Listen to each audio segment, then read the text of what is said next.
Então, pessoal, primeiro é prazer conhecer aí aqueles que eu não falei ainda, Matheus, a Helena, o Gabriel. E pegando esse gancho, né? Aqui a ideia do Meetup é ser informal, ser um bate-papo realmente. Eu não trouxe nada para apresentar especificamente aqui, não, porque eu acho que fica mais bacana a gente conversar e falar das histórias genuínas, como a Débora comentou, o Matheus, né? O Caruso, o Gustavo está falando, a Helena comentou, Gabriel. E assim, basicamente. Primeiro, eu acho que é legal porque estando aqui, né, no Meetup da Rio Sul Vale, a gente já tem essa coisa de comunidade no sangue, na veia, né? E a ideia hoje aqui era falar um pouco né, do meu novo livro aí, O Poder do People Chain. E basicamente o que eu conto aqui hoje, para vocês terem uma ideia, né? Primeiro me apresentando, eu sou de Volta Redonda, né? Nasci aqui na cidade, fiquei aqui até os 18 anos, fui fazer faculdade no interior de São Paulo, fiz ciência da computação, minha paixão sempre foi tecnologia, e aí depois me formei e não queria ficar trabalhando, né, na capital, lá em São Paulo. Eu quis vir para o Rio, e aí fiquei 20 e poucos anos morando no Rio de Janeiro, sou apaixonado pelo Rio.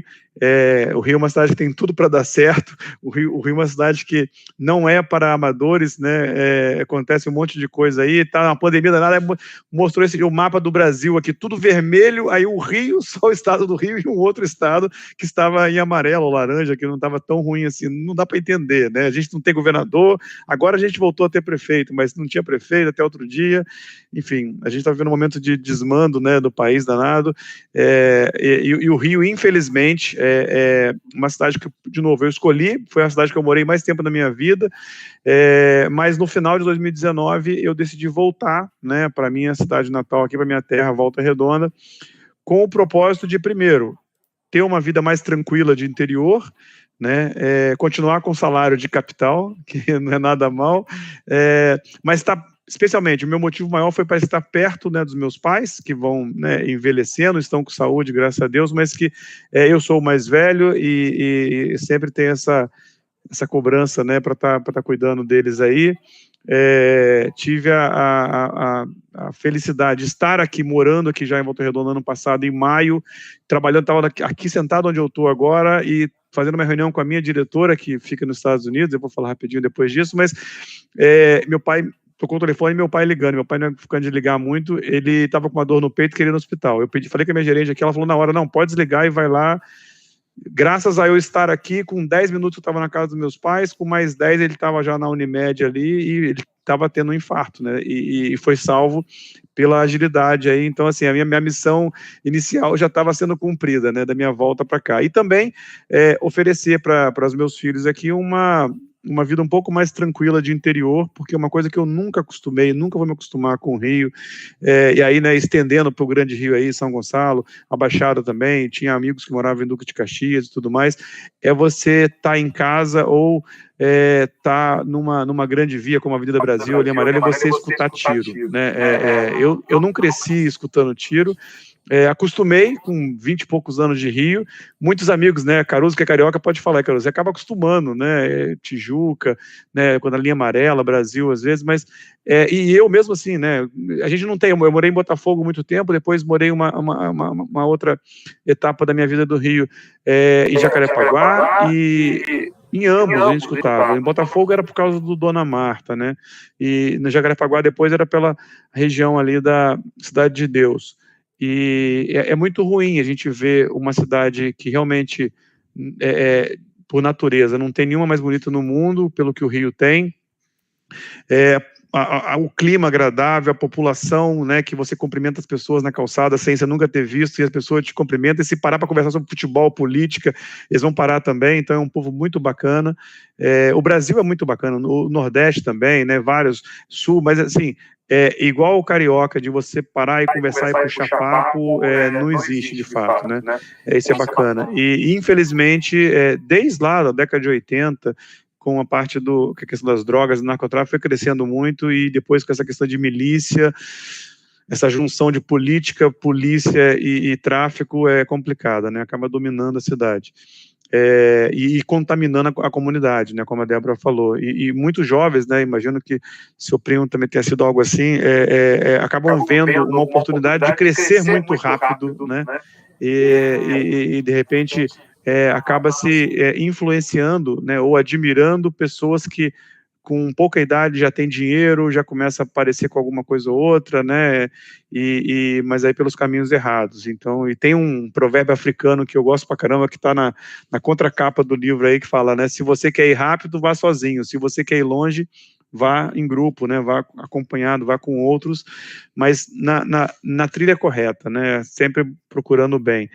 Mas enfim, então voltei para Volta Redonda, e sempre tive dentro de mim uma vontade de fazer alguma coisa por aqueles iguais a mim, né? Eu saí daqui com 18 anos, eu sempre tive uma vida privilegiada, minha família não era rica, né? Meu pai é comerciante, minha mãe é professora da rede estadual, mas nunca faltou nada, né? Então, assim, eu tinha estrutura familiar dos dois em casa, tinha uma casa, né, para morar, nunca faltou nada de comida e tudo mais, morava numa rua que tinha muitos amigos, né, bairro, então, no meu bairro eu já comecei a perceber que tinha gente com condições muito inferiores a mim, em termos de ter menos acesso. Eu estudei uma parte da minha vida em escola pública, uma outra parte em escola particular, e, enfim, comecei a perceber que, na verdade, a gente o que a gente realmente determina mentalmente que a gente quer ser. A minha mãe dizia uma frase que eu repito sempre, que quando eu estava num colégio que era um colégio mais fraco, e na minha rua, isso, a gente, na época, não tinha essa palavra bullying, né, Helena vai saber, Caruso também, a gente falava, né, não tinha isso, mas o pessoal fazia, né, se você tinha uma orelha maior, era orelhudo, se era cabeça grande, o cabeçudo, né, enfim, tinha um monte de apelidos aí, e de escola, ou do tênis mais bonito, ou do sapato sujo, enfim, e a gente sofria bullying porque a escola era chamada de coleginho, né, que é a escola mais fraca do que a dos meus colegas de rua, de bairro ali, mas a minha mãe sempre dizia, ela como professora da rede estadual também, trabalhando em escolas que não tinham tanto recurso quanto escolas particulares, e ela falava, quem faz a escola é o aluno, né, então se você for, né, dedicado ali, você não precisa ser o melhor da turma, você ficando entre os melhores ali, você vai se dar bem em qualquer lugar que você tiver. E não tem frase mais real, eu falava isso, né, para os meus alunos, o Gustavo foi meu aluno no ano passado, que eu sempre desejo que eles estejam entre os melhores, porque quando você é esforçado, tem atitude, né, como pegando o gancho da Débora também, de aproveitar a oportunidade que você está tendo ali, com aquele professor, com aquele grupo de colegas também, você estando entre os melhores, no pior colégio do mundo, quando você for colocado no melhor colégio do mundo, você vai também estar entre os melhores. E, por outro lado, se você vai na melhor escola do mundo aí e vê aqueles alunos que não estão aproveitando, não estão tendo bom rendimento lá, você pega eles e coloca na pior escola do mundo, eles também não vão aproveitar, porque é uma questão de atitude mental. Só tem uma coisa mais forte do que uma boa atitude, sabe? Uma boa atitude transforma, muda, impacta, te empodera, te faz focar no seu objetivo. A única coisa que é mais forte do que uma boa atitude, é uma má atitude, que leva pessoas a buscar o caminho errado e trilhar, né, umas jornadas que talvez não fossem a melhor para eles. Então, com essa atitude de querer mudar, ou de aproveitar as oportunidades que você tem, e de estar feliz com o que você tem, né, eu não sou especialista na área, mas já vi Padre Marcelo Rossi falando, as definições de amor, né, são várias, e tem gente que tem amor pelo que não tem, né, e graças a experiências adquiridas em casa, assim, com pai e mãe, eles sempre ensinaram para a gente poder amar o que a gente tem, né, o melhor prato de comida é o que está na mesa nossa aqui, não é o que está lá na televisão passando, né, não tem esse negócio da grama do vizinho é mais verde, a nossa grama é a que tem ali, está ótima. Então, a gente sempre tenta, eu cresci com essa visão de tentar valorizar o que eu tenho, não querer o dos outros, né, às vezes tinha aquele colega que tinha aquele brinquedo mais caro, igual na época do videogame, quando surgiu o Atari, era o videogame que todo mundo queria ter mais caro. Quando eu pedi para o Papai Noel não me deu um Atari, me deu um Super Game, que era um da CCE lá, que era o mais baratinho. Mas eu nunca me achei ruim, pelo contrário, eu falei, nossa, que legal, ganhei meu videogame, né? Então, quando a gente tem essa mentalidade de sempre estar feliz com o que tem, Isso vale para onde você estuda, isso vale para quando você consegue o seu primeiro emprego, para quando você conecta com as pessoas. Então, a gente tem uma gratidão de estar nesse meetup hoje aqui reunindo. E uma coisa que eu aprendi também, é isso depois de conversar há muito tempo, até 2016, eu sempre fui uma pessoa que fui muito esforçado para a minha carreira, e aí me formei em ciência da computação, na faculdade, depois fui para o Rio, como eu falei, e aí para eu não ficar no Rio dependente de pai e mãe, né, eu entrei no mestrado, então o mestrado me dava uma bolsa de mestrado, para eu seguir fazendo engenharia de sistemas, eu acabei fazendo mestrado no IME, no Instituto Militar de Engenharia, que fica na URCA, e que comparado com o coleginho onde eu estudei, ou qualquer outra, a faculdade mesmo que eu fiz lá na Unesp, ou outros locais, lugar nenhum foi tão forte quanto o IME. Na minha turma, eu mais alguns colegas éramos civis, a gente não era militar, mas tinha militares, né, do Exército, tinha marinheiros, né, o pessoal da Marinha, tinha bombeiro, e tinha também o pessoal da Aeronáutica. Então, era uma turma que tinha, né, os militares e os civis ali convivendo junto. E assim, eu sempre acostumei a assistir aula, assim, todo mundo que é aluno aqui sabe, né? A gente senta e professor ou professora falando lá, a gente tem dia que a gente está viajando, pensando em um monte de coisa aqui, aí copia, assim, mas meio que é automático, né? Eu falo que é igual secretária, né? Só copia, mas não está pensando, não está prestando atenção. E logo nas primeiras aulas lá no IME, com esses meus colegas bombeiro, marinheiro, né, militar, enfim, da aeronáutica, a aula começava, e várias vezes, né, até antes do mestrado, eu estava numa aula na faculdade mesmo, cálculo, matérias de matemática assim mais avançadas, e eu ficava copiando, às vezes eu não estava entendendo ali tudo mais, mas depois eu ia ralar sozinho, estudar à noite em casa para poder aprender e fazer exercício e tudo mais. Mas uma coisa que mudou também a minha vida no IME foi que esses outros colegas que não eram civis, que eram da área militar, eles não saíam de nenhuma aula sem perguntar. Eles saíam só quando eles entendiam o que estava sendo explicado ali. E no começo eu falava, pô, que cara chato, né? Esse pessoal aí, milico, é tudo assim, né? CDF, não sei o quê. Mas não é. Primeiro que, assim, para eles aquilo ali faz parte da carreira, né? Se eles se reprovam, tomam nota baixa, joga contra a foco, né? A atitude deles de seguir na carreira militar. Então, tem que levar a sério mesmo. Mas ao longo das aulas, né, logo nos primeiros meses, eu percebi o quanto era transformador aquilo, deles aproveitarem as aulas, né, e o professor ali, hoje, né, depois de muito tempo você como professor, o que o professor mais gosta, mais pode querer dos seus alunos é a atenção e interesse, a atitude de participar da aula, né? O Gustavo sabe disso, quanto mais interativo eram as aulas, era melhor, porque a gente trocava, não é um monólogo onde a gente vai levar tudo que sabe e vocês vão ficar só ouvindo, né, como aluno, não é.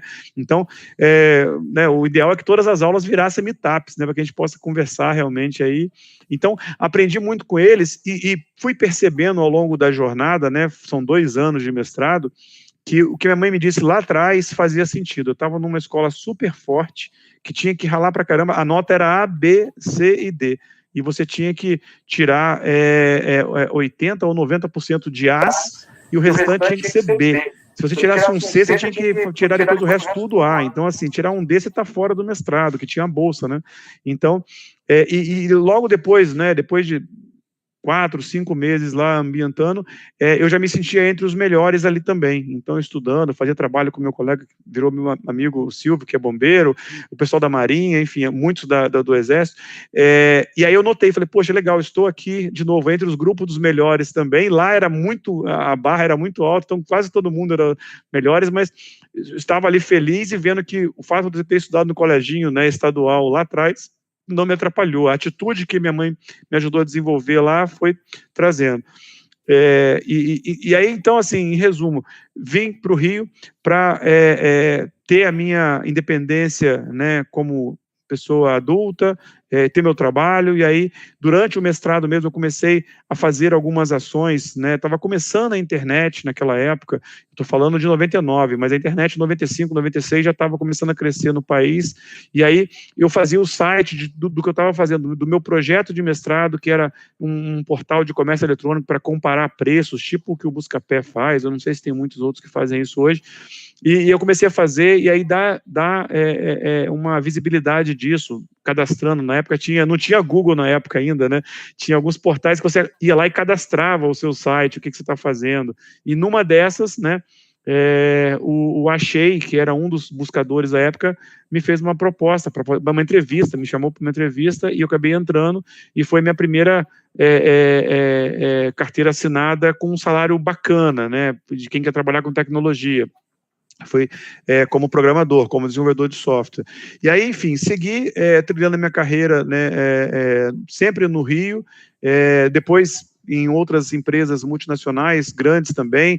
Tive, né, o privilégio de trabalhar com o Caruso aí muitos anos lá na Unisys também, que era uma empresa americana, né, que comprou uma empresa brasileira chamada Datamec, e aí a gente foi absorvido, né, a gente era da Datamec, acabou indo para dentro da Unisys, e na Unisys foi um transformador para mim também, porque, de novo, eu entrei como técnico e saí de lá com uma posição, né, de liderar pessoas, gestor de pessoas. Eu tive um gerente que foi o Flávio Drummond, o Caruso vai lembrar, o Raimar também, mas o Flávio foi aquele que me contratou pela entrevista, pelo potencial, e é o que a gente fala para as mentoradas aí, a Débora sabe disso, o Gustavo também.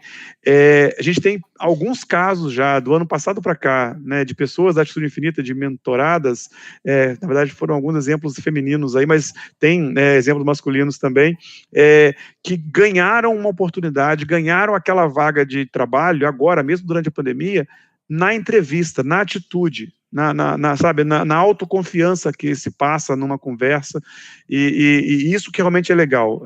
A gente vê que tem vários exemplos de pessoas que conseguiram aquela vaga, que talvez nem fosse focada para elas, como teve o caso da Bruna, que conseguiu entrar para a área de inovação da Unimed, aqui de Volta Redonda também, e era uma vaga de pós-graduação, e a Bruna estava recém-formando em administração, né? A Milena mesmo, né, colega da Débora, lá de São Gonçalo, entrou também para uma vaga no Ministério Público.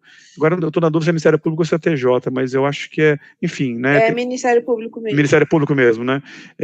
E que ela falou que depois que a moça, né, a entrevistadora a entrevistou, ela falou, não quero nem entrevistá-la demais, né? Eu quero você, e começou a apresentar ela. E tem muitos exemplos bacanas. O Gustavo deu o depoimento dele aqui, da atitude dele nas comunidades, como é que abriu as portas para ele chegar onde ele está na Nissan. Débora está no caminho super certo também. Se tiver alguma história para contar, já pode abrir também, Débora. A gente vai conversando. Sei que você está nessa trilha com a Lina também, e de ir para essa área de RH que é tão bacana, que tem tanta oportunidade em várias empresas, inclusive aí na fábrica de startup também, Caruso. Se precisar de alguém ou na área de recursos humanos aí, tiver algum programa de estágio, trainee, Débora está na área e a atitude não vai faltar. Então, assim, mas eu acabei conquistando essa posição no Achei, na entrevista, e depois também lá quando eu fui entrevistado pelo Flávio, meu gerente na Unisys, e acabou ele me empoderando muito, que a gente acabou fazendo um projeto sempre próximo um do outro. A gente ia para Brasília para fazer uns projetos lá na Caixa Econômica, e ele me conheceu ali. Então, o legal é isso, eu aprendi aproveitar as oportunidades e tentar conquistar o espaço, né? Quando a gente é mais novo, a gente tem aquele receio de que, poxa, será que eu sei tanto quanto as pessoas que estão aqui perto de mim, que estão mais tempo na empresa? Mas isso é uma limitação que a gente cria, né? O ideal é a gente não se limitar, né? A gente tem esse poder aí realmente de transformar, e quando a gente é jovem, a gente tem muito mais ideias, às vezes, está pensando milhões de coisas de forma criativa, que às vezes quem está lá há tanto tempo, e aí não é nem questão, jovem que eu digo aqui é jovem de empresa, né, não é nem de idade. Quando a gente é novo num projeto, a gente está trazendo, né, uma oxigenação, uma novidade, né, um refresco. Quem está lá no dia a dia está tão ali. Sabe aquele lenhador que está cortando a árvore, assim, um machado todo enferrujado, está tentando, demora 4 horas para cortar uma árvore. Você fala, cara, peraí, vamos tentar amolar esse machado aí para poder... não posso parar aqui e tudo mais. Aí você para, pega um machado novo, amolado, ali você vai cortar a árvore em 1 hora. Ele estava levando 4, não podia parar para poder amolar. Então, mas graças às pessoas que vão abrindo as conexões para a gente, dando as oportunidades para a gente cresce, né, e aproveita as oportunidades. Então, meu gerente na Unisys, o Flávio, ele foi crescendo, e quando ele foi promovido, ele falou, eu queria que o Glauter ficasse aqui me substituindo também, junto com o Raimar, que estava lá, que tinha muito mais tempo de casa, e o Raimar também foi me dando, um outro gerente, muitas oportunidades, né, de trabalhar junto. Então, eu cresci muito na minha passagem pela Unisys. Quando eu conheci o Caruso, a gente trabalhou junto. E aí depois veio o convite para trabalhar na Microsoft, e de novo, pegando o gancho aqui da meada, não são empresas, né? Não importa, na verdade, as marcas eu cito para poder falar do que foi a história, mas não importa a marca, o que importa são pessoas ali dentro, são pessoas que te dão a oportunidade, são pessoas que te entrevistam, né? E uma vez eu estava voltando de São Paulo para o Rio de ônibus, num trabalho pela Unisys, e aí toca meu telefone, a gente já tinha celular na época, mas não era, né, esses smartphones aí, era celular que só, né, falava com as outras pessoas. Tijolão.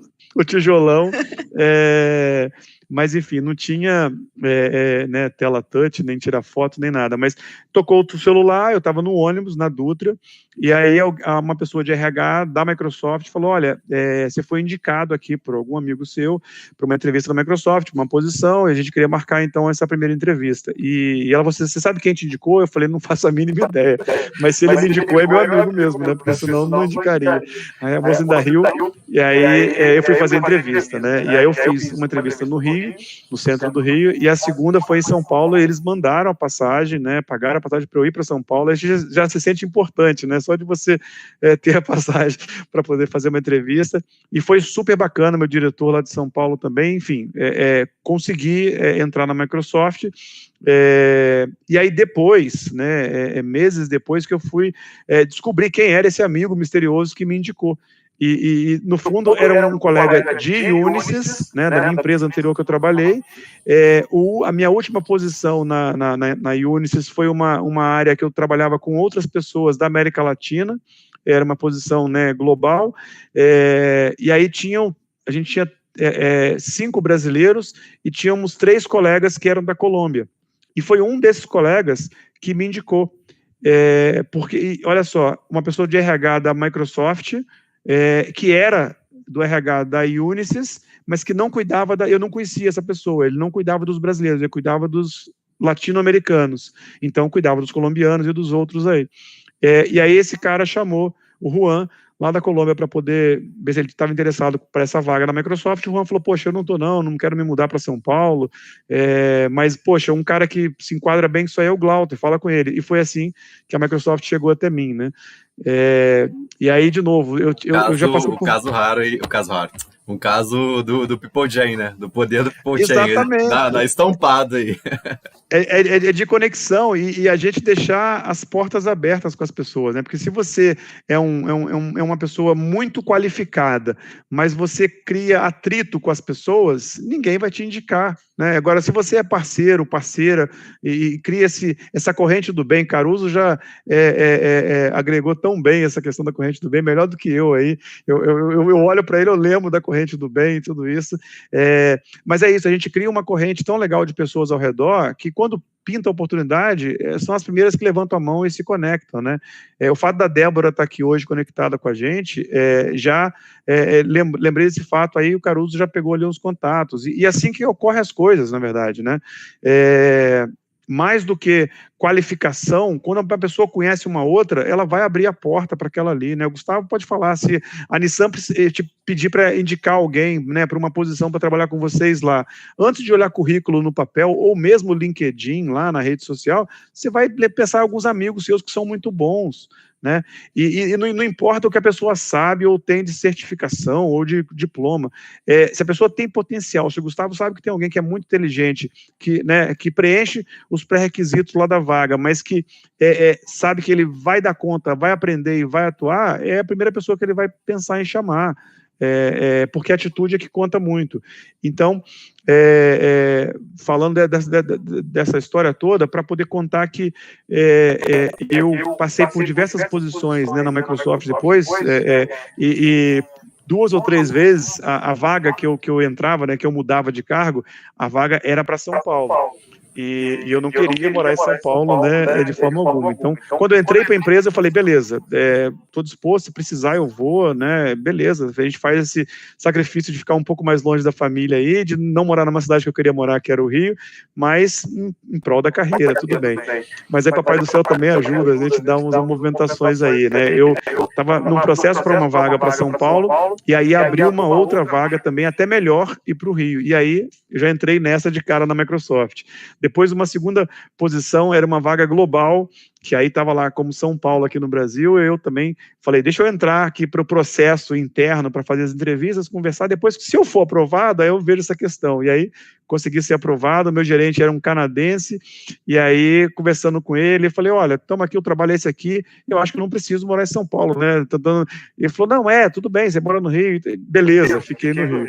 A posição que eu estou também, desde 2017, era a mesma coisa, São Paulo, aí eu participei do processo, quando eu fui aprovado, eu fui conversar com o meu diretor e aí ele falou, olha, precisa ir para São Paulo, tudo mais. Eu falei, tudo bem, vamos planejar isso aí para os próximos meses. Em poucos meses, né, e antes de chegar a esses meses de planejamento aí, esse diretor mudou de posição, eu tive 5 gerentes diferentes no mesmo ano, e acabou que, depois que mudou tudo mais, eu falei, olha, não vou precisar, eu vou ficar aqui no Rio quietinho, e todo mundo aceitou, e não faz a menor diferença de fato, ainda mais agora com a pandemia, né, você pode estar em qualquer lugar. Enfim, tudo isso para mostrar que as pessoas, elas têm a mesma natureza que a gente tem, então as mesmas incertezas, dúvidas, margem para negociação, acreditar em você ou desconfiar de você. Quando a gente faz uma movimentação, né, de uma empresa para outra, ou dentro da mesma empresa, mudando de área, a gente sempre tem a desconfiança dos outros que não nos conhecem. Eu era de uma posição técnica, quando eu passei a ser gerente de pessoas, tem uma desconfiança. Quem que é esse nerd aí que quer agora começar a gerenciar? Quando você gerencia um grupo de pessoas, mas ainda como consultores, aí você um dia quer ir para a área de vendas, né, para você ganhar mais, que tem um bônus e tudo mais, aí eu ouvi isso num processo interno da Microsoft, há muitos anos atrás, o entrevistador, que era um diretor, né, da Microsoft, falou assim, olha, mas a gente está querendo alguém mais cabelo branco para a vaga. E na época eu não tinha, né? Eu tinha mais cabelo e não era branco. E aí eu falei, poxa, mas eu estava tão motivado, né? Achava que eu tinha potencial para vaga. Tudo bem, não tive essa oportunidade. Contrataram uma pessoa bem mais velha, né? Com experiência e tudo mais. Ele ficou 1 ano e pouco e saiu da empresa, porque não conseguiu dar conta da agilidade que era necessária para a Microsoft e tudo mais. Beleza.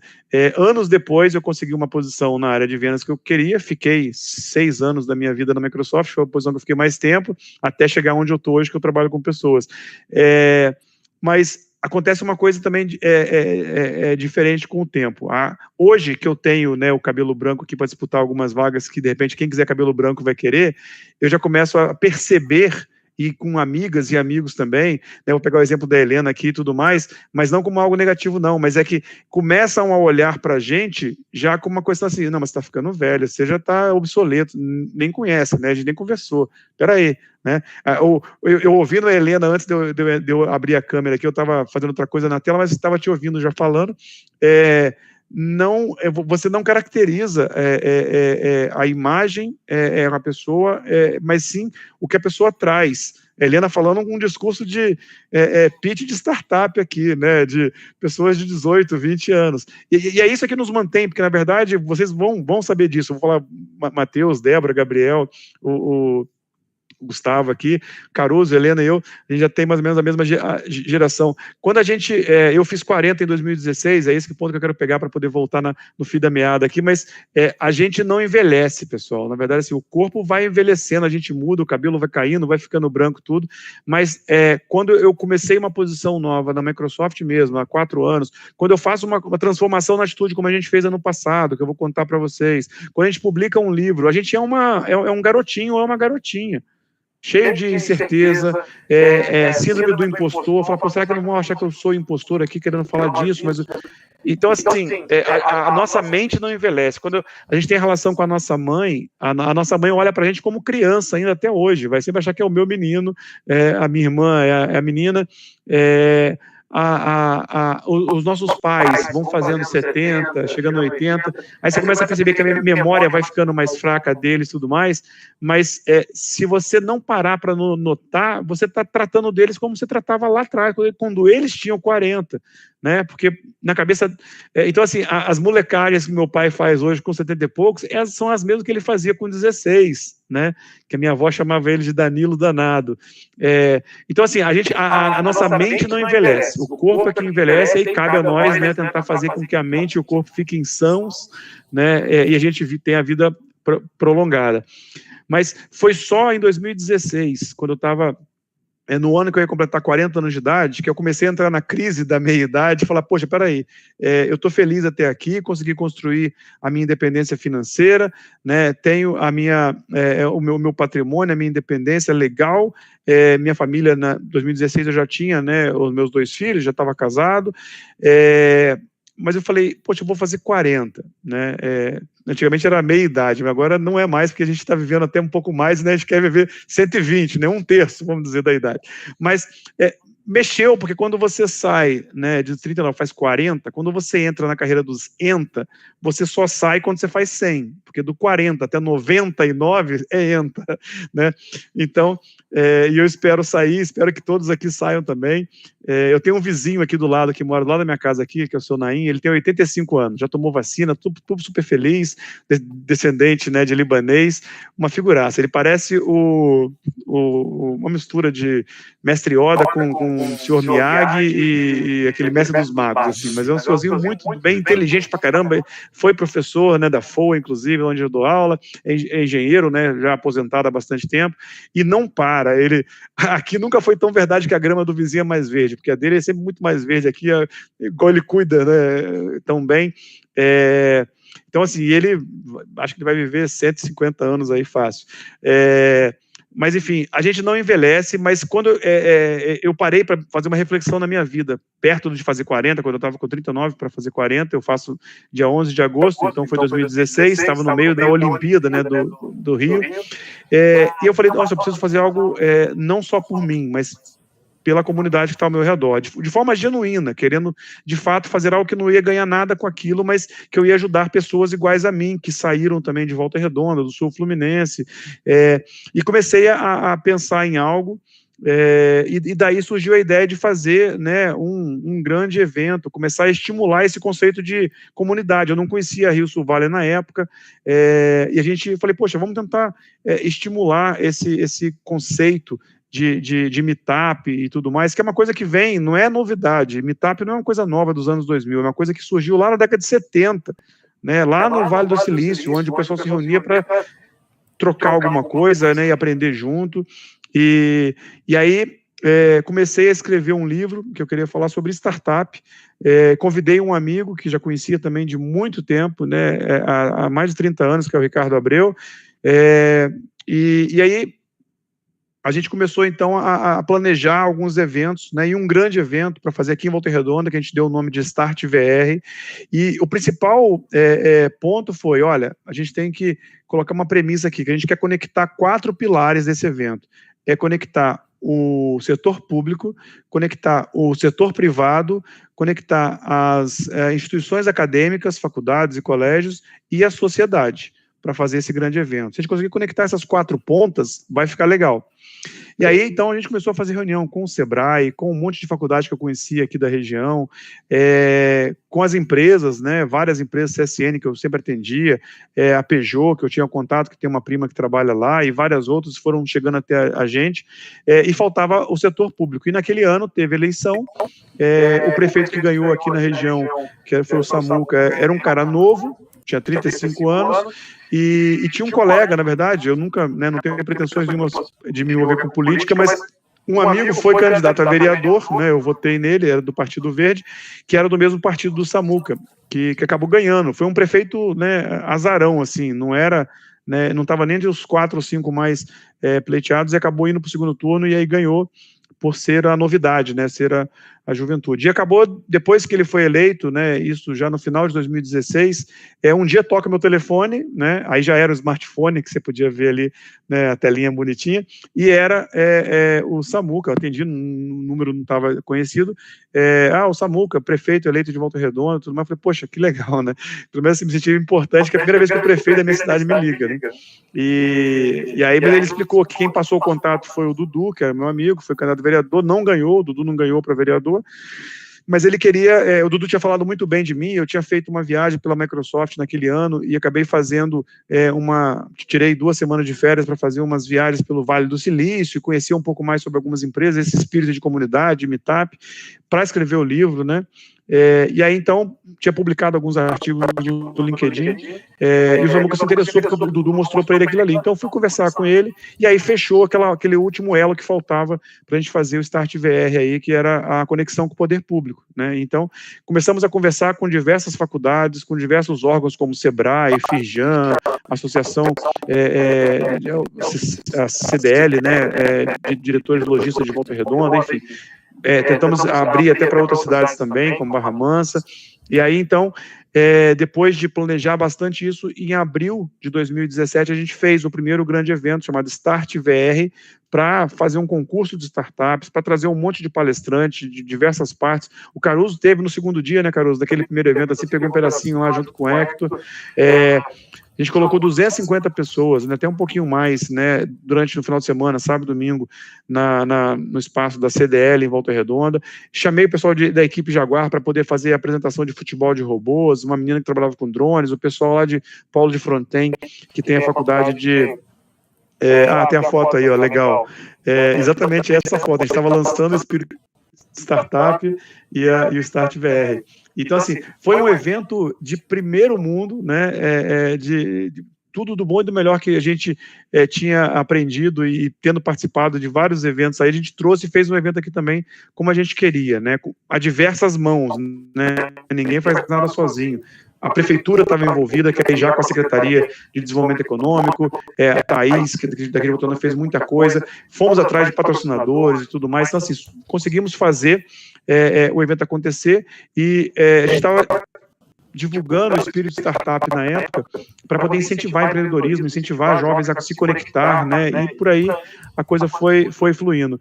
E aí o negócio, e a gente não era, né, nem eu nem Ricardo, a gente não era autor de livro, né, pelo contrário, eram dois caras de Volta Redonda que estudaram junto no colégio lá atrás, naquele coleginho, olha como é que a vida, ela tá tudo conectada quando você aproveita a oportunidade. Naquele coleginho, né, que eu sofria bullying na minha rua lá, o Ricardo, que também era do meu bairro, estudava comigo nesse coleginho.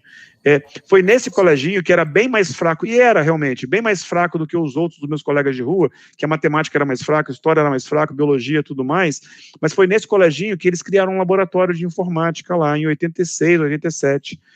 E aí eu lembro do diretor entrando na sala falando, vamos ter aqui um curso de informática, quem quiser tem que se inscrever aqui, leva isso aqui para a ficha para o pai e a mãe assinar. Eu levei para casa e falei, mãe, assina isso aqui que eu quero fazer esse curso. Eu tinha 9 para 10 anos. E assim, naquele momento, com 10 anos, eu me apaixonei por programar computador e o que era brincadeira na época, né, virou...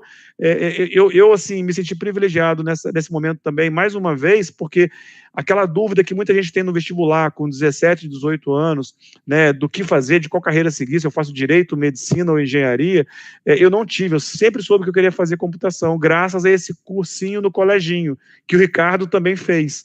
E aí, estamos falando de 86, 2016, 30 anos depois, estou eu e o Ricardo escrevendo um livro, e aí depois, em 2017, a gente publica junto, né, falando de startup, falando de tecnologia. E é um amigo que eu tenho, né, para a vida inteira. E o legal é isso, que na verdade, assim, a gente não era autor, então a gente fez, né, o lançamento na FINAC, no Barra Shopping, lá em BH, em Brasília, teve uma outra também que a gente fez, na Travessa também, no Rio. E o que a gente fez? Olha, se a gente for lá sentar e esperar para alguém vir comprar o livro, vai vir só mãe, tia e um ou outro amigo. Então, o que a gente fez foi, em cada local que a gente lançava, a gente fazia um bate-papo. Tipo isso aqui, um meetup, que a gente chamava de Café Empreendedor, né? A FINAC tinha uma cafeteriazinha lá, então, graças a isso, a gente fez sempre umas rodas de discussão, assim, com 30, 40 pessoas, e aí falei, pô, beleza. E ao final, o pessoal comprava livro, pedia autógrafo, tirava foto, falei, pô, que legal.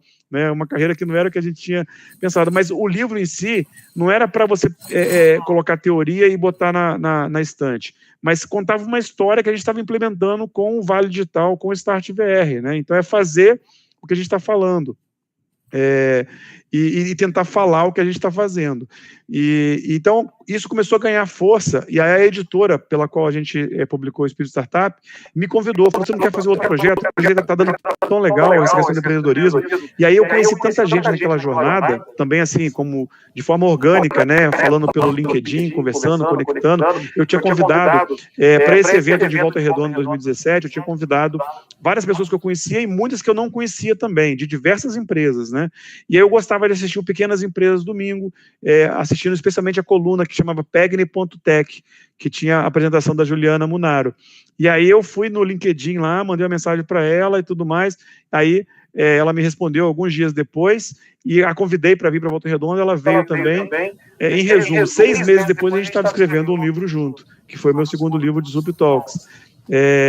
E quando a gente foi fazer o lançamento do Zup Talks, a editora, que no primeiro não me conhecia, né, e fez só um carinho pequeno, no segundo ela criou um evento lá na Faculdade de Belas Artes de São Paulo, né, convidou as pessoas, promoveu o evento, tinha 250 e poucas pessoas lá para o lançamento nosso do Zup Talks, então foi maravilhoso. Fizemos depois uma ação na faculdade lá de Sorocaba para 350 pessoas também, eles compraram o livro para dar para os alunos, enfim, várias portas se abriram, e aí não era, né, o Glauter da Microsoft, era o Glauter de Volta Redonda, e todo esse trabalho de comunidade, chegou um momento que começou a me dar mais satisfação de fazer esse trabalho do que o meu próprio trabalho na Microsoft. Na época eu estava na área de vendas.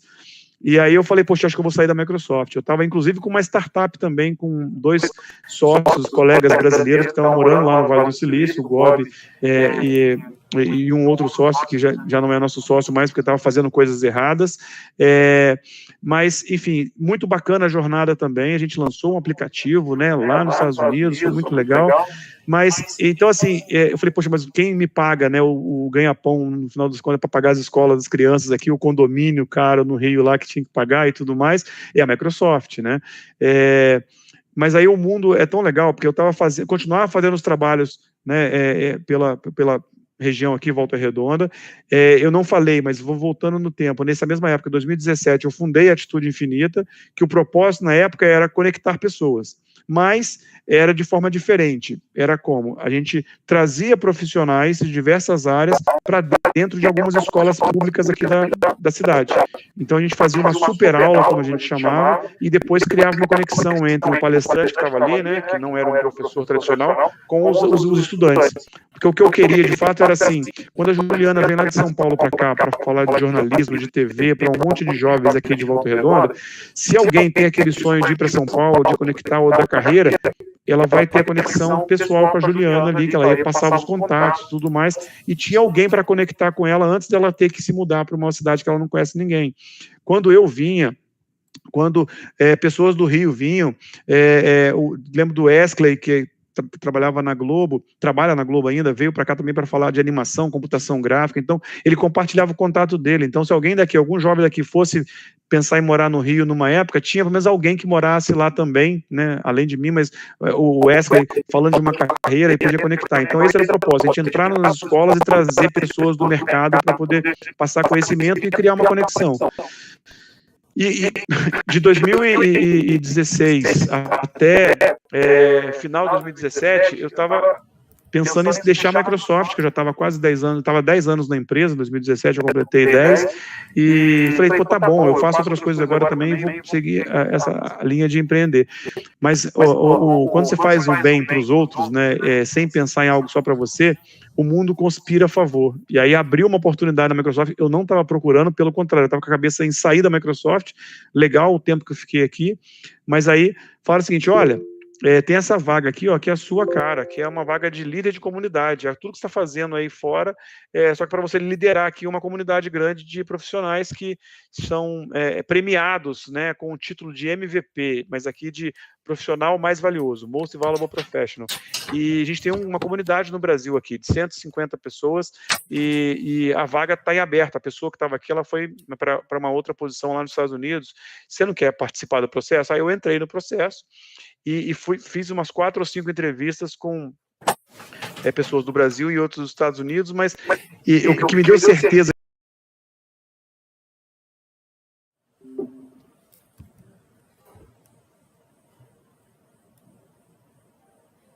que no sentido de um grupo de profissionais, né, que não trabalham para a Microsoft, mas são apaixonados, criam os seus próprios meetups, criam seus canais no YouTube para poder divulgar conhecimento, criam eventos, conseguem reunir né, num final de semana, numa faculdade, por exemplo, 1.000, 2.000 pessoas, às vezes, para poder fazer um grande evento, e um evento que às vezes é pago, mas que o valor que você paga na inscrição ali, ele vai todo doado para instituições sociais, como a PAI, né, e outras mais pelo Brasil.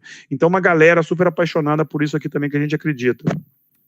E aí, nesse resumo todo, para dizer que eu continuei na Microsoft, mas eu lembro, eu não sei se vai estar aqui atrás de mim, aqui em algum lugar, se tiver eu vou mostrar, que eu acho que é legal. Ah, aqui, está aqui. Eu reli, né, antes desse momento aí de ter aceitado essa posição nova da Microsoft, momento de quase deixar a empresa, eu reli esse livro aqui, ó. Olha o título, ó. Sair da Microsoft para mudar o mundo. Esse livro aqui eu comprei, eu entrei na Microsoft em 2007. Em 2009, teve uma Bienal, né, Bienal do Livro lá no Rio Centro, e sabe quando você está saindo da Bienal, que tem tanto livro, você vê, você não aguenta mais ver livro, aí tem aqueles assim, R$ 9,90, aí você vai lá e vê aqueles de R$ 9,90, ver se tem algum que presta, né? Aí esse aqui eu falei, pô, acabei de entrar na empresa, e o cara tá falando que saiu da empresa para mudar o mundo, deixa eu comprar para ver o que é. Do John Wood, um americano aqui, e eu li logo na época e reli em 2016. E, na verdade, ele fala que tudo que ele aprendeu com a Microsoft, ele, numa viagem de trabalho, ele é americano, nos Estados Unidos, ele foi lá para a Ásia, para uma área carente lá da Mongólia, então conheceu comunidade carente, né? A gente não precisa ir para longe para conhecer, né? Infelizmente. Comunidades onde crianças não tinham lápis, livro, né? Coisas para escrever assim. Então, criou uma fundação, né, que era para arrecadar fundos para poder comprar material escolar, livro, para dar para as crianças. E começou a fazer isso em paralelo com a Microsoft. Depois de um tempo, saiu da Microsoft para poder continuar só com a ONG dele. E foi isso que me inspirou muito nessa carreira do John Wood. Só que aí eu decidi, quando abriu essa porta para eu assumir uma posição de líder de comunidade na Microsoft, em 2017, eu aceitei, e aí eu falei, olha, eu vou continuar na Microsoft, mas eu vou começar a mudar o mundo. E, inclusive, vou tentar usar o meu crachá da Microsoft, né, em prol dos meus projetos. E a gente teve uma transição do nosso presidente mundial da Microsoft, né, que era o Bill Gates, depois veio o Steve Ballmer, e aí, em 2013 para 2014, veio o Satya Nadella, que é um indiano, né, enfim, não é o americano branco, né, privilegiado. E ele transformou a empresa em algo, em um lugar muito mais humano, né, e ele publicou um livro, e deu, né, um exemplar para todos os funcionários da Microsoft do mundo todo, e tem uma passagem no livro, o livro que ele deu para a gente, que é comentado, ele fala assim, não pense o que você pode fazer para a Microsoft, mas pense o que a Microsoft pode fazer por você. Eu falei, poxa, era isso que eu precisava. Então, comecei a me conectar com a área de filantropia da Microsoft para poder fazer um monte de evento que eu queria fazer, recebendo pessoas lá no escritório da Microsoft no Rio. Não era minha função fazer isso, mas eu queria usar o meu crachá a meu favor. Não é, o presidente não falou isso, eu vou seguir isso aqui. Né? E isso é bem visto, né, pelos nossos gerentes e quem está acima da gente também. E foi isso que me conectou com um monte de fundações, de instituições do Rio, como a Recriando Raízes, a Gerando Falcões, a Recode, várias comunidades que eu conheci, e fui palestrar em nome da Microsoft num evento de comunidades, né, que falava, evento chamado Youth Spark, que era para falar do trabalho que a gente faz de impactar jovens e tudo mais, e num desses eventos eu conheci uma professora chamada Kelly, que dava aula no Senac de São Gonçalo. E aí, então, desde aquela época, a Kelly levou várias, né, turmas dela na Microsoft, a gente podia discutir também carreira e tudo mais, e aí eu investia, assim, eu não gastava, eu investia 1 hora, 2 horas, né, por semana para receber essas turmas jovens e para falar de carreira, para falar, né, essa questão de impacto aqui, de como que a gente pode transformar nossas vidas, e a Kelly se tornou uma grande amiga. E quando ano passado, durante a pandemia, a gente teve que transformar a atitude no que ela é hoje, que mudou para muito melhor, onde se a gente não podia mais conectar pessoas com colégios, o que a gente começou a fazer? Vamos conectar pessoas com pessoas. E aí eu conversei com os nossos outros mentores também aqui, e quem estava envolvido com a atitude, que a gente deu uma transformada. Falei, pessoal, antes a gente fazia um evento para impactar 250, 300 alunos, né, em cada grande ação. Mas no fundo, depois de um ano, eu tinha contato com 1 ou 2 alunos, eu via um ou outro falando na rede social alguma coisa. Então a gente não está impactando de fato esses 250, é mentira falar isso. Vamos fazer o seguinte, 2020 é o ano, tem um monte de problema acontecendo por causa do Covid aí, vamos focar em 20 mentorados, 20 pessoas, que a gente vai definir quem são ainda, a gente não tinha nem ideia de quem seriam os 20, mas esses 20 a gente vai impactar de fato, vai acompanhar e vamos transformar o modelo em mentoria. E aí a vantagem é que eu posso conectar através de uma ferramenta de videoconferência pessoas que estão em qualquer local. Vou tentar começar pela nossa região aqui sul-fluminense, mas vamos abrir para outras pessoas também que queiram, mas que venham com quociente de atitude muito alto, que tenha vontade, né? Então, queira estar aqui. E aí, comecei a conectar com algumas pessoas, falei, né, com a minha turma que eu estava dando aula do Gustavo, por exemplo, que veio o Gustavo, veio outros 3 alunos também, mas liguei para Recriando Raiz, liguei para Recode, liguei para algumas outras e foram indicando. Eu falei, olha, eu não quero fazer um processo seletivo, eu quero que você me diga quem são, e para cada uma eu falava um número, eu falava assim, me dá 3 pessoas que você acredita que são os jovens mais interessados em transformar as suas vidas aí, para aproveitar a oportunidade de conectar com mentores e mentoras aqui na Atitude. Eu só falava isso. E cada um definia o seu critério, então, porque eles conheciam melhor. Eu não precisava colocar uma camisa, que até hoje eu até coincidentemente estou usando aqui a camisa da Atitude Infinita, mas eu não precisava colocar a camisa da Atitude para ir lá para Costa Barros, para fazer foto, né, com jovens negros, meninas e tudo mais, para falar que a gente faz diversidade e inclusão. Eu queria fazer de fato, mas eu ligava para assistente social da Recriando Raízes e falava, como é que é o nome dela? Meu Deus, Fátima, me recomenda alguns jovens aqui que queiram. E aí ela mandou o Wagner Reis e tudo mais. E aí eu não precisava pedir, me manda um jovem negro para eu poder ter diversidade aqui. Não, eu sabia que Costa Barros, qualquer pessoa que ela mandasse lá, grande chance, muito maior de ser uma pessoa negra. Se eu falasse com outras instituições, eu falasse assim, poxa, se você tiver aí os mais interessados, eu não precisava falar assim, me manda as meninas também, para não vir só homem. Naturalmente, quando você conecta com as instituições que fazem um trabalho sério e genuíno, né, não preciso fazer para aparecer, mas a gente criou um grupo super diverso, bacana, com 10 homens e 10 mulheres, pelo menos 7 ou 8 são negros também, e aí eu falei com a Kelly, essa professora que eu conectei lá de São Gonçalo, Kelly, me indica aí 3 nomes. Aí a Kelly falou, posso colocar 4? Eu falei, pode, tudo bem, mas querem muito? Não, querem muito alunos aqui. Tá bom. Depois, posso colocar mais uma? Pode. Aí eu não lembro mais quem foi essa mais uma, que foi a última, mas assim, a Débora é uma delas que veio indicação pela Kelly também. E aí eu falava, olha, mas o processo é assim, você está recomendando essas pessoas aí, essas pessoas têm que mandar um e-mail para a gente, responder um questionário aqui para a gente poder, partir delas, essa vontade de querer, né, vir para cá. Enfim, então a gente criou um grupo maravilhoso, a gente criou a nossa própria comunidade, que não existia, do 0 foram 20, agora já tem 24, né, só dos mentorados, estou falando, fora os mentores aí, Caruso é mentor também, né, e aí a gente começa a tirar um pouco aquela máscara, ou aquele medo de síndrome do impostor, porque se eu estou falando um livro para conectar pessoas, e eu falo aqui de várias histórias de profissionais que trabalham comigo hoje na Microsoft como MVPs e outros, mas tem um pastor evangélico aqui que faz um trabalho muito sério, né, de evangelizar e de conectar outras comunidades com outros propósitos, mas dá para a gente poder aprender um pouco com cada líder desse aí, como é que você engaja, conecta com pessoas, né? Então, mas especialmente a materialização, né, do que eu falo de conectar pessoas, é o que a gente faz na Atitude hoje, de fato, conectando a Débora com a Lina, que é uma profissional de RH que está lá em São Paulo, conectando o Gustavo com o Gobi, que é um profissional de tecnologia, que está morando lá em Los Angeles, que é o meu sócio numa daquelas startups que eu falei, né? Conectando o Caruso com o Gabriel, que é um colega da Débora aí também, que estava lá em São Gonçalo, que está em São Gonçalo, né? O Gabriel está sendo aposentado aí, está concluindo na Atitude, porque ele está com outros propósitos que a gente está conversando aí de concurso público, mas, enfim. Então, assim, a gente tira o nosso receio de ser visto pelos outros como impostor, porque, no fundo, eu não estou fazendo para aparecer, eu estou fazendo porque é muito bom fazer algo e ouvir um depoimento da Débora bacana, do Gustavo, de qualquer outro mentorado e dos mentores também.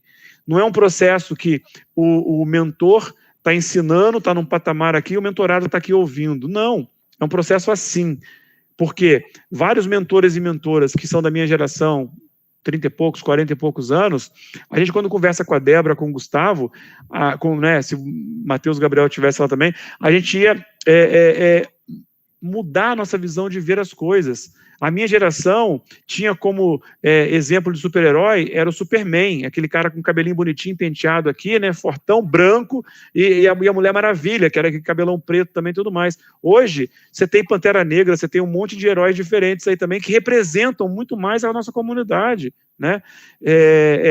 Então, assim, a gente, quando estou conversando com a Débora, eu volto a ter 20 anos, eu lembro do que eu pensava lá, mas eu valido, porque ela vai me dizer uma outra coisa que ela pensa, e sabendo que a minha realidade e a realidade dela são diferentes também. Então, é um exercício de empatia muito bacana, muito genuíno, e os dois lados saem ganhando, porque a Lina, por exemplo, que é mentora da Débora, Camila, que também já foi mentora da Débora, que trabalham em outras empresas. A Camila é arquiteta, trabalha no grupo de hotelaria. A Lina é RH, estava parada depois que ela perdeu a última posição, mas ela trabalhou no Carrefour, na CSN, sempre na área de RH, e agora está numa outra grande empresa aí, acabou de ser contratada. Mas elas são de outras de geração, e quando a gente conecta com a Débora, com o Gustavo, com os mentorados mais novos, né, 20 anos mais novos que a gente está aprendendo também a conviver com pessoas que a gente vai encontrar, que a gente tem aqui na empresa também de 20 e poucos anos. E não tem que ter conflito de geração, tem que ter harmonia de gerações aí, um aprende com o outro, né? Se os heróis eram como eu falei, a minha ambição também que eu ouvia desde o meu avô falando, meu pai falando, era: você tem que trabalhar, você tem que comprar sua casa, e comprar seu carro, isso é que é o importante. E a geração de vocês hoje, vocês sabem que não é bem assim, né? Muita gente não quer nem comprar uma casa ou um carro, quer ter a liberdade para ter a sua grana, para você poder viajar, poder ficar no Airbnb, alugar, para não criar raiz naquele local específico, né? Poder rodar mais. A gente não tem mais, vocês vejam que até produtos já mudaram muito rápido, né? A gente não tem mais aquela coisa de comprar um disco, comprar um CD, que eu tenho um CD vamos pegar aqui uma banda que todo mundo... Jota Quest, comprei um CD do Jota Quest aqui com 15 músicas, aí eu ficava ouvindo aquele negócio tempão, pô, adorei, eu tenho, eu te empresto. Hoje em dia não, você não quer ter a posse, você quer ter o acesso. Aí você abre o Spotify, você tem lá o Jota Quest e todos os outros. Então, as coisas vão mudando, e a gente aprende então muito com os mentorados também. E aí, de tudo isso, né, para poder concluir e falar do livro, no livro... Eu tentei observar o que os principais líderes de comunidade faziam. Eu fiz uma pesquisa inicial, antes de começar a escrever, eu mandei um formulário para vários responderem, teve gente da Rio Sul Vale que respondeu, teve pessoas de várias comunidades do Brasil e até da América Latina também que responderam, e aí eu compilei esses resultados, né, que estão apresentados no começo do livro, e aí eu vejo assim, que pessoas buscam comunidade para poder se encontrar, que às vezes não são felizes no trabalho, e na comunidade acabam encontrando pessoas que são iguais a ela, ou aqui nesse ambiente, aqui a gente pode falar, o Matheus pode virar para mim e falar assim: Glauber, pô, prazer te conhecer, cara, não sabia nada de blockchain, mas aqui no trabalho estão me pedindo, e eu estou com vergonha de falar que não sei, você me ensina? Na comunidade aqui a gente, né, pô, vamos conversar, claro, cara, vamos bater um papo aí, a gente se ajuda, né, e no trabalho você não pode simplesmente falar que não sei, né, você é mal ouvido, assim como na escola, você vai fazer a prova e, isso aqui, não sei, aí você vai ser punido, né, então o ambiente acadêmico e o ambiente corporativo, o ambiente profissional, ele não estimula você falar que não sabe, né. Parece que é só a Superman que está ali, só pessoas que querem competir umas com as outras. De vez em quando tem umas parcerias, mas tem muita gente, né? Principalmente da minha geração aí para trás, aí, que achava que se você compartilhasse o que você sabia, você ia perder a sua posição, né? Ia ser uma ameaça. E, enfim, então, na comunidade não, as pessoas conseguem se encontrar e muitos passam a se realizar mais na comunidade. E aí eu percebi que muitos também se tornaram profissionais mais valiosos ou estão onde estão hoje por causa da comunidade.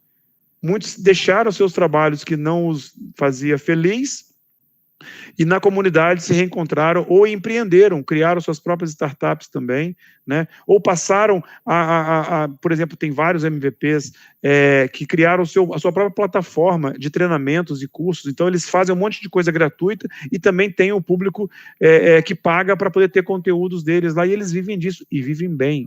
e são felizes, realizados e ganham até mais do que quando antes eram empregados de alguma empresa. Então, no poder do People Chain, eu falo um pouco disso, como que a comunidade, como que comunidades em geral podem transformar pessoas em empresas, né, e torná-las mais valiosas. E tem uma deixa eu ver, aqui, como é que eu compartilho a tela aqui? É fácil de compartilhar? Acho que é, né? Deixa eu mostrar um slide para vocês aqui que é legal. Só não apresentar agora ali, tem um quadradinho. Normalmente fica no canto inferior direito aí. Espera aí. Acho que eu abri aqui pelo outro browser. Tá aqui, de apresentar, né? Tá a minha tela inteira. E aí, tela 2, beleza. Confirma para mim se vocês estão vendo a minha tela já, pessoal. Opa, tudo certo. Estão vendo a tela aí? Ó, e aí, então, assim, quando a gente fala de comunidade, a comunidade é composta por pessoas, certo? Peraí, deixa eu tirar esse transcription aqui. Por que é tão importante o conceito de comunidade? Porque são as pessoas que têm as respostas, os negócios, o dinheiro, a influência e o acesso.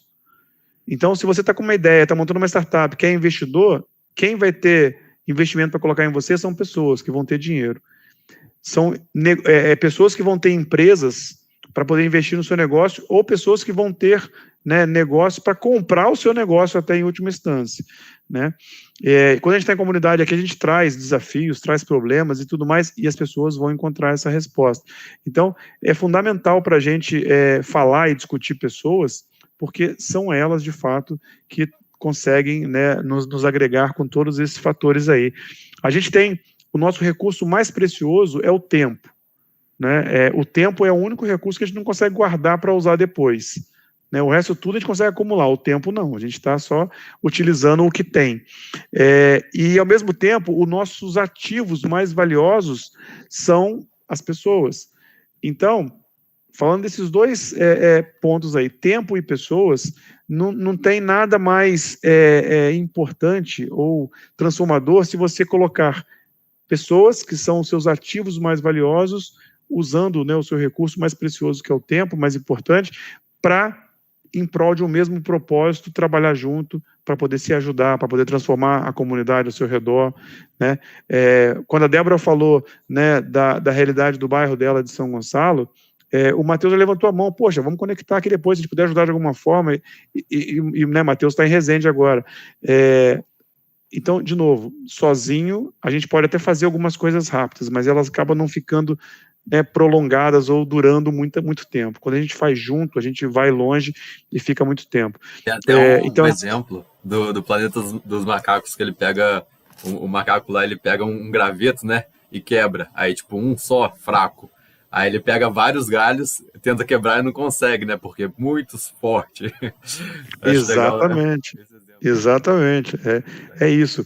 Eu vou mostrar aqui um outro slide só, ele tá até em inglês, mas assim, não importa. Eu vou falar só para a gente poder exemplificar aqui. E quando a gente fala de um ecossistema, quando a gente é parte, né, de um ecossistema aí composto de várias comunidades, mas sempre um monte de gente populando aqui, quando a gente é parte de uma comunidade, pegando o exemplo de uma comunidade específica desse ecossistema, você tem conhecimento sendo compartilhado, recursos sendo compartilhados, conexões que são compartilhadas. Quando o Matheus oferece uma ajuda para a Débora, não está vindo só o Matheus, está vindo o Matheus e toda a corrente dele de pessoas que o suporta.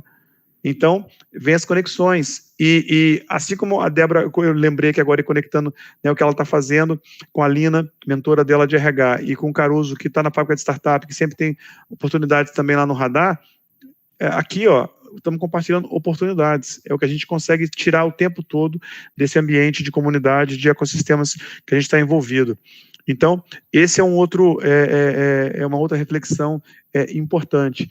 E quando a gente entende que a gente, às vezes, pessoas vêm até um de nós com algum problema, ou querendo alguma informação, ou querendo compartilhar uma ideia. E nem sempre, né? Imagina que esse aqui sou eu. E aí uma pessoa vem até mim perguntando alguma coisa, querendo alguma conexão, alguma resposta ou alguma ideia, enfim, algum conselho. E eu não sou a melhor pessoa para ajudar, mas tem uma outra pessoa que eu conheço que vai ser perfeita para aquela pessoa ali. Então, eu acabo sendo a ponte aqui para estabelecer a conexão entre essas duas pessoas, entendeu? É o que a gente chama de conexão 3D. Isso ocorre muito na vida, só que a gente não percebe para poder colocar no papel e entender, mas ocorre o tempo todo. A gente traz, né, uma corrente com a gente de pessoas aqui, e a gente acaba levando isso com a gente para onde a gente vai, e aí é o que a gente tem para oferecer para as outras pessoas também. Então, e essa apresentação, eu até peço desculpa porque está em inglês, porque eu apresentei hoje num congresso nosso da Microsoft, eu estava falando disso, foi a primeira vez até que eu falei da Atitude Infinita aí, para outras pessoas também, em inglês. E aí é importante a gente observar, né, igual a gente ouve no metrô, quando assim, olha o vão entre você e a plataforma, quando você pega o metrô no Rio, a gente observar o gap entre nós e o resto do mundo. A gente não ficar isolado, né? E aí, então a gente criar essa ponte, essa conexão, para não ficar naquele vão ali, como está na figurinha aqui, ó, a gente criar uma ponte, né, para realmente suprir esse gap, né, nosso com o resto do mundo. E isso aqui é bacana. E eu só vou mostrar a último. Eu não preciso nem mostrar esse, não. Esse aqui é só mais falado, até para não confundir. Então, deixa eu só tirar a tela aqui. Stop. E aí, nesse resumo todo, observando, né, um monte de gente que faz um trabalho bacana e genuíno de compartilhar conhecimento e por isso se torna profissional mais valioso, premiado pela Microsoft, e participa de um monte de eventos que só eles podem participar porque ganharam o prêmio e tudo mais, e são pessoas que, né, Caruso conhece várias também aí, são pessoas que genuinamente fazem um trabalho de compartilhar conhecimento, né, e se valorizam com isso também, mas, então assim, observando tudo isso, eu pude notar que quase todos eles começam definindo muito bem um propósito ao redor daquela comunidade que eles vão trilhar.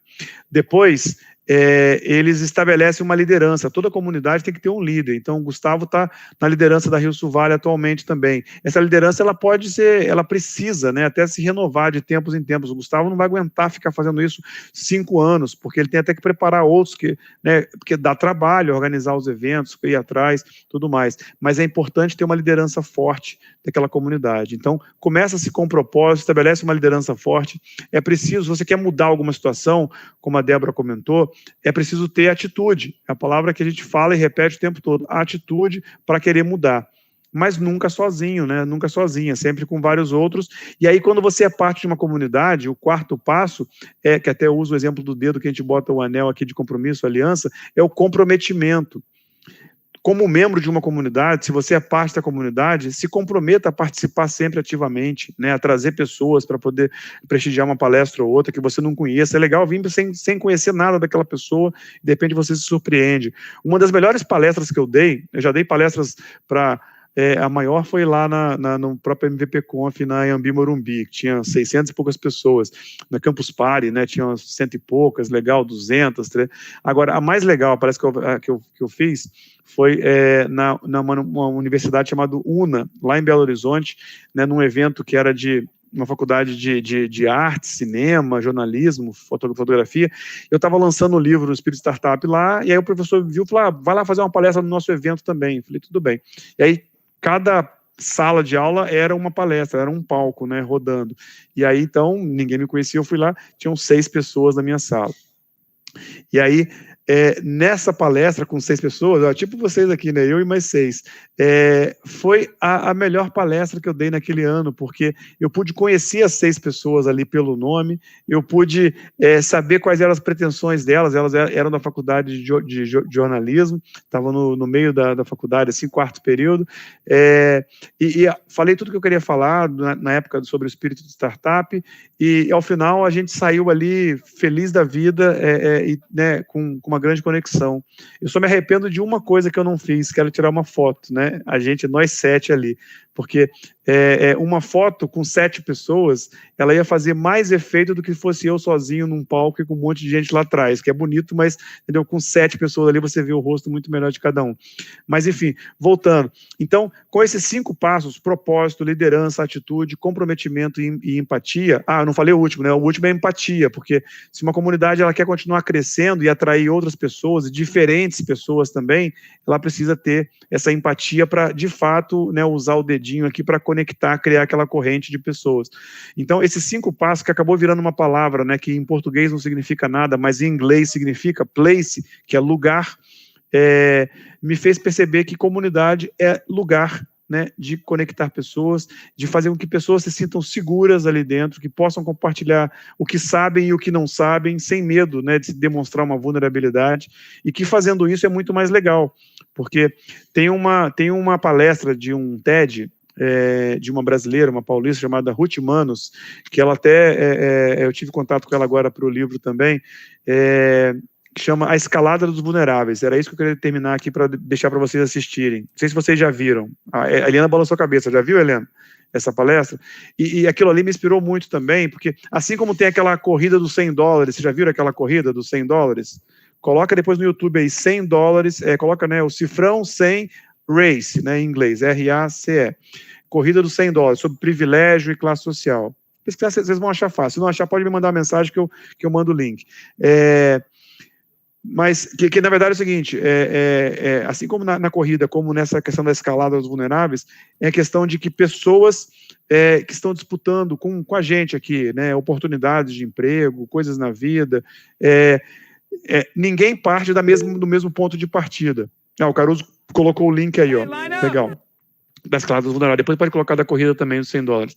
Mas então, nessa corrida dos $100, um professor foi para o campo de futebol nos Estados Unidos e começou a fazer perguntas para os alunos, e quem falava sim na pergunta, dava um passo à frente. A resposta era não, ficava parado no mesmo local.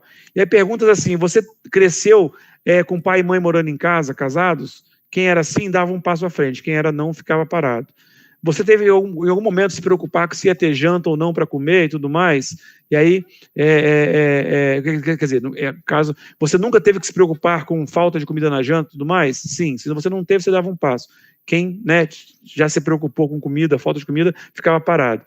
E assim, quando ele faz 5 ou 6 perguntas, e aí, quando ele vai dar a largada, ele pede para quem está lá na frente, que vai largar lá na frente, olhar para trás e ver quantos privilégios ele tem por estar largando da frente, mas ele não fez nada para estar ali.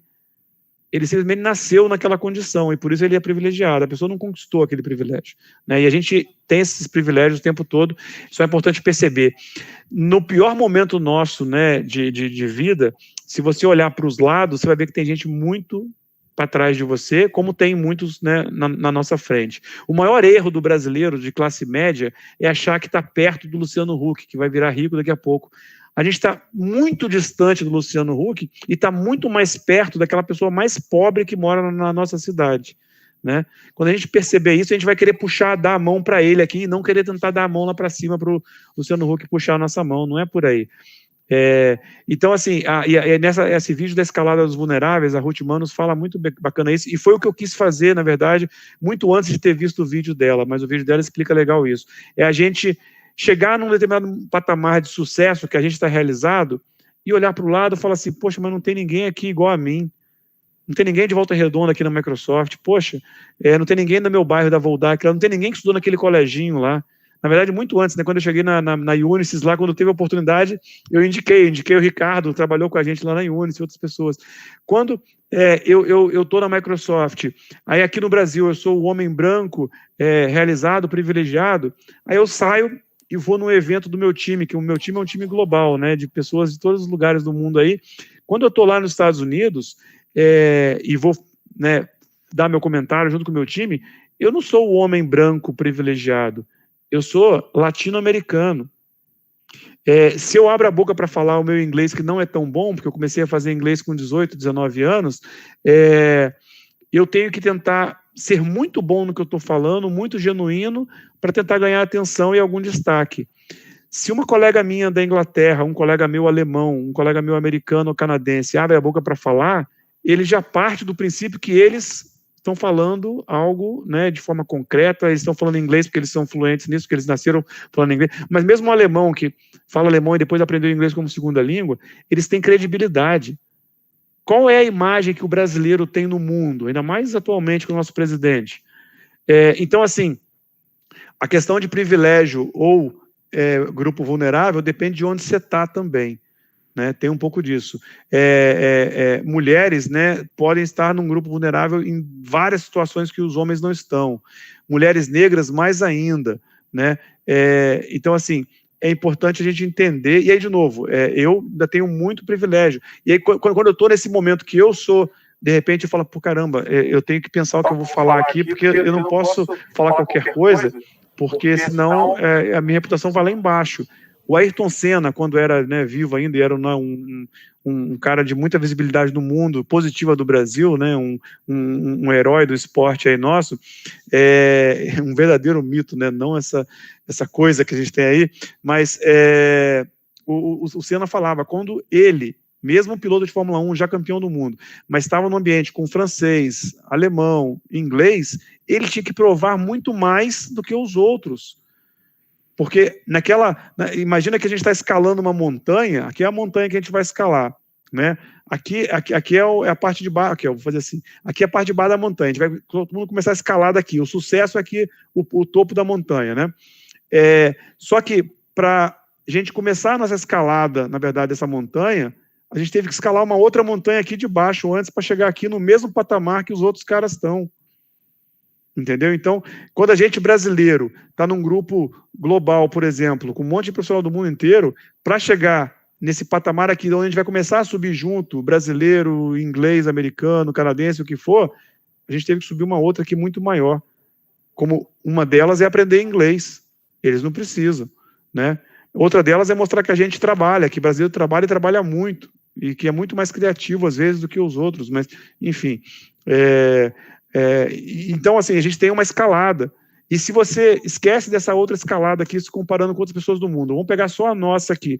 Para a gente chegar num certo patamar de sucesso, né, no nosso país aqui, no Brasil, tem gente que começa daqui, tem gente que começa de uma outra ainda mais embaixo. E para essas pessoas que eu quero dar a mão, que a gente quer dar a mão também. E aí, de novo, eu tenho que ver onde eu posso atuar. Eu estava mirando, de novo, a minha região aqui, sul-fluminense, para poder dar a mão para a galera que era igual a mim, né, que nem eram de comunidades, vamos dizer, tão carentes assim, mas que eram de escolas públicas. Essa, pelo menos, era a premissa que a gente queria fazer. E acabamos expandindo, mudando um pouco a cara do projeto, mas tivemos o privilégio de conectar com pessoas como a Débora, que está em São Gonçalo, hoje tem a Fátima, que está lá no interior do Ceará, hoje tem o Romário, que nasceu no ano de 1994, né, e aí chama Romário, mas ele é africano, ele está lá em Angola, ele está em Luanda, fala português, né, me encontrou pelo LinkedIn também, e está mentorado nosso aqui. E de São Gonçalo são 5 pessoas, né? Agora com o Gabriel concluindo aí ficam 4.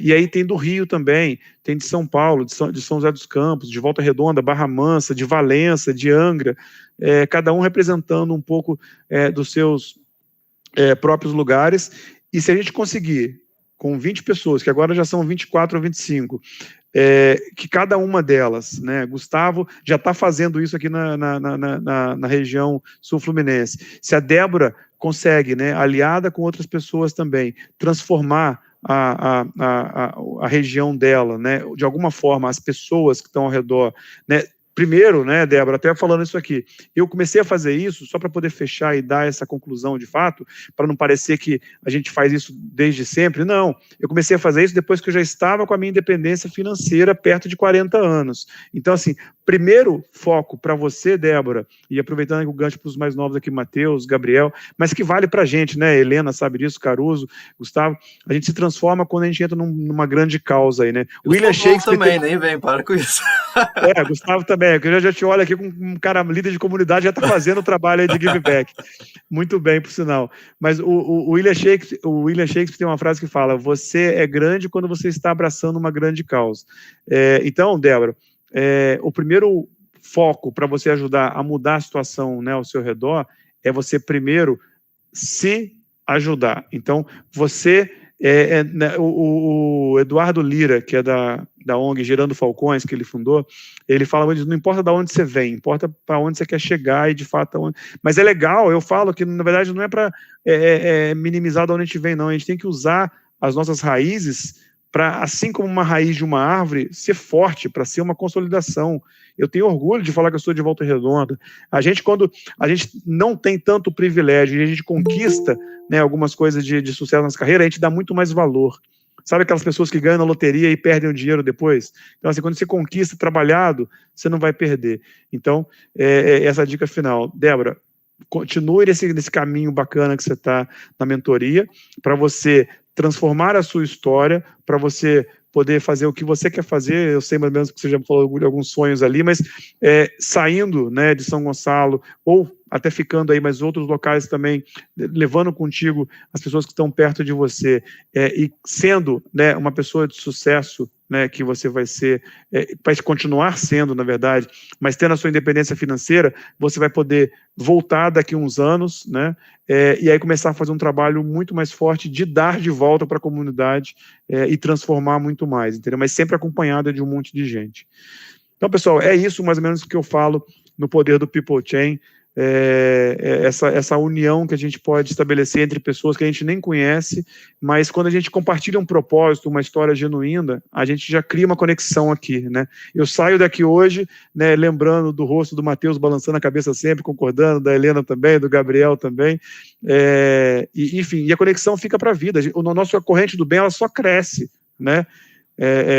Salvo situações de treta que também rolam na comunidade às vezes, mas são bem pequenas, mas em geral a nossa rede só vai crescendo aí, por isso é importante a gente prestar atenção no poder do nosso People Chain, né? E que o People Chain é essa corrente do bem, é o novo networking, esse grupo de pessoas que pode nos agregar muito. Cara, eu tô meio que em êxtase aqui.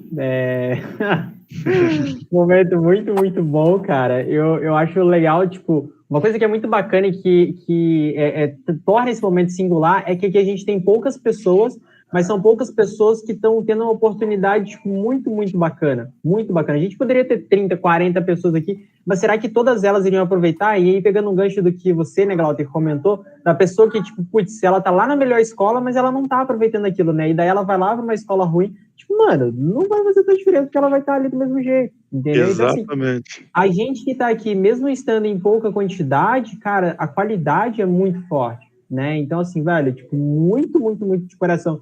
Parabéns pelo teu livro, ainda não tive a oportunidade de ler, vou comprar e vou ler, tá? E aí a gente bate um papo depois. Show de bola. Eu queria falar um pouquinho sobre o meu conhecimento, sobre a minha visão do People Chain, se for possível. Claro, assim. Por favor, Helena. Então, eu quero começar contando uma história, como vocês sabem, como é um pitch de startup, eu vou começar contando como é que eu caí nisso tudo. Eu tenho um sobrinho que é insulino dependente, e ele foi morar nos Estados Unidos, e ele levou um estoque de insulina para ficar 6 meses, e no primeiro dia roubaram a insulina do garoto de dentro do hotel. E foi uma verdadeira saga para conseguir como é que se consegue insulina num país diferente. O garoto era adolescente e tal. E eu comecei a pensar, gente, tem tanta gente no mundo, tanta gente conectada, que é o que eu realmente chamo que é um grande people chain, dessa gente toda em cadeia. Como é que eu não consigo resolver um problema desse com um clique? Como é que eu tenho que ficar procurando gente daqui? Ele foi morar numa cidade do interior. Então, eu comecei a pensar, a gente tem que ter uma saída para isso. Tem tanta gente junta, conectada, tem tanta gente perto que pode ajudar, só que a gente não sabe achar. Aí eu comecei a estudar como é que eu faço isso. E aí eu comecei a ver o que era uma startup, porque eu não tinha a menor ideia do que era uma startup, mas eu queria fazer essa coisa andar. Eu falei, não é possível. A gente tem pessoas com habilidades em todos os lugares do mundo e que podem ajudar outras, seja para fazer qualquer coisa, para comprar um presente, para ajudar num cartório, para ir junto, para levar uma mãe ao médico. E eu comecei a estudar startup e eu cheguei dentro do Startup Rio, depois de muito penar. Eu fiz o Sai do Papel. Uma vez eu assisti uma palestra sua perto do Museu do MAN, ali na Vivo. Você não estava lá? Você não fez uma palestra sobre People Chain? Lá no MAN? Lembra, Glauter? Ele já fez no mundo todo, ele não lembra. Não, ele foi no Vivo, no evento da Sai do Papel. Eu não sei se ele está me ouvindo, mas ele estava lá. E aí ele tá no mudo. Aí, lembro sim, eu estava tentando buscar aqui o botão. Lembro? Lembra? Aí eu comecei a estudar tudo isso e eu criei uma startup que chama Do For You. que é justamente para conectar pessoas para fazerem pequenas tarefas umas para as outras. E eu tenho falado muito sobre People Chain, e a minha perspectiva é que a gente coloque sempre uma pessoa com mais de 60 anos para ser o prestador de serviço. Então, como eu tenho discutido, eu não sei se vocês conhecem o pessoal da Academia da Universidade, Academia do Universitário, que é o Diego Cidade, eu falei, eu tenho uma pessoa com mais de 60 anos em qualquer lugar do Brasil que é advogado e que ele entende bem, vamos dizer, de inventário.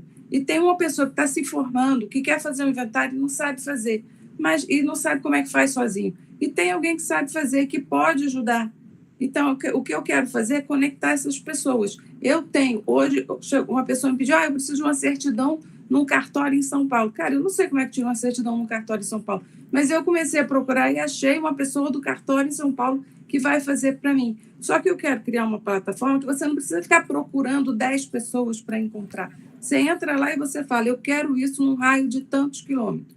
E você encontra alguém que tem habilidades para isso. Que foi o que você falou, não precisa ter milhões de diplomas. Pode ser uma pessoa que conhece que tem essa disponibilidade de entrar lá e falar, não, isso aí eu posso fazer por você. Então, esse é o conceito que eu entendo de People Chain também, junto com o que você está falando. Não sei se vocês conseguiram entender. Não, mas é isso mesmo, Helena. Na verdade, tem a ver com essa percepção de que a gente não está longe, né, de ninguém que possa resolver o nosso problema, né, e mesmo que a gente não saiba quem é essa pessoa, mas que não está difícil. Tem aquela teoria que eu falo até no livro também dos 6 graus de separação, né, e em 2016 o Facebook fez um experimento, né, já com essa era de rede social aí, mostrou que ninguém está mais longe do que qualquer outra pessoa. Na verdade não são 6 graus mais, são 3,5 graus, então não chega nem a 4. Então você quer conectar com o Barack Obama, você vai buscar, vai ter 3 pessoas entre você e ele aí, entendeu? E aí nisso, para resolver um problema, a gente vê hoje, né, quando tem algum caso grave, que de cortar o coração, que alguém precisa de milhões e a pessoa, a família, né, não tem, e cria-se uma corrente, né, e que acaba chegando em alguma pessoa rica, né, seja famosa ou não, mas que ocorre. É isso, esse é o poder do People Chain de fato, né, que você pode usar para carreira, mas você pode usar para tudo na vida. No fundo, essas conexões, né? Eu falei no começo, pessoas têm tudo que a gente precisa, né? Dinheiro, resposta, acesso, influência, e dependendo do seu problema, você vai precisar de um ou mais desses recursos aí, né? E tem habilidades. Exatamente. E aquela coisa do tempo que você também fala, que eu falo muito também. Eu posso não ter tempo para fazer uma determinada coisa, mas para fazer outra que eu faço todos os dias, eu posso fazer para você. Exatamente. Porque às vezes não vai desviar do que eu faço todo dia se eu usar o meu tempo a favor daquilo que eu tenho melhor habilidade ou conhecimento, e deixa para o outro fazer o trabalho. E eu tenho feito um levantamento em empresas que a questão do absenteísmo no trabalho é alto em relação a como é que eu falto trabalho porque eu não tenho ninguém para levar minha mãe no médico, eu falto trabalho porque eu não tenho ninguém para esperar uma geladeira. Se você usar a cadeia o People Chain para isso, você vai chegar à seguinte conclusão, gente, eu posso trabalhar aqui porque o cara que está a 2 quadras da minha casa, ele pode levar minha mãe ao médico. Então, sim, tudo isso é super importante, essa conexão, né? Exatamente. O Caruso compartilhou o artigo dele aí, eu lembro na época. Vale a pena. E é isso, assim, que a gente poder, se a gente for explorar aqui várias histórias aqui, cada um de nós tem um best-seller aí para poder, né, vender. E quando você conecta com as pessoas e entende a história delas, o contexto, né, se elas já conseguiram chegar numa determinada situação, o que elas já tiveram de êxito, quais são os perrengues que ninguém quer, né, que a Globo não mostra, né, que o Instagram também não mostra. Mas enfim, quando a gente está na comunidade, a gente pode compartilhar mais, né, se conhecer melhor, né, saber que ninguém aqui é super-homem nem Mulher Maravilha, que só tem pontos positivos, a gente tem nossas fraquezas também, coisas que não eram nossas fraquezas há 20 anos, passam a ser, né, 20 anos depois, mas enfim, a questão da insegurança, tudo mais, isso vai sempre conviver com a gente, o importante é trabalhar com ela, né, quando você está inseguro para uma apresentação, como eu estava hoje, porque eu estava para apresentar, mas não aqui eu estou conversando em português, né, com vocês, de forma genuína, na comunidade que eu sei dos valores dela, que é a Rio Sul Valley, mas para um time global, de pessoas que eu não conhecia também, pessoas de várias partes do mundo e tendo que falar inglês, eu estava muito receoso, porque eu sei que meu inglês não é tão bom quanto de outros brasileiros mesmo, ou brasileiras que falam inglês, que trabalham comigo, mas eu me resolvo, e eu sabia também que eu não ia inventar nada, eu tenho que falar verdades, né, do que eu estou falando aqui da atitude infinita,